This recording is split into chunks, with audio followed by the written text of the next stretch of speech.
Kahit na ilang aksang bituin, di kayang pantayan ating ningning.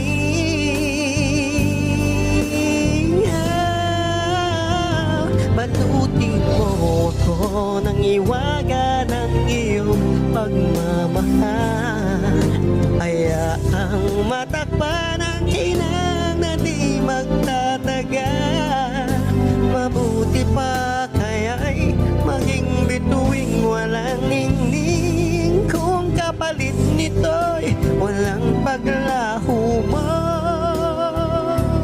Pagtingin, itago mo ako sa lilim ng iyong pagmamahal.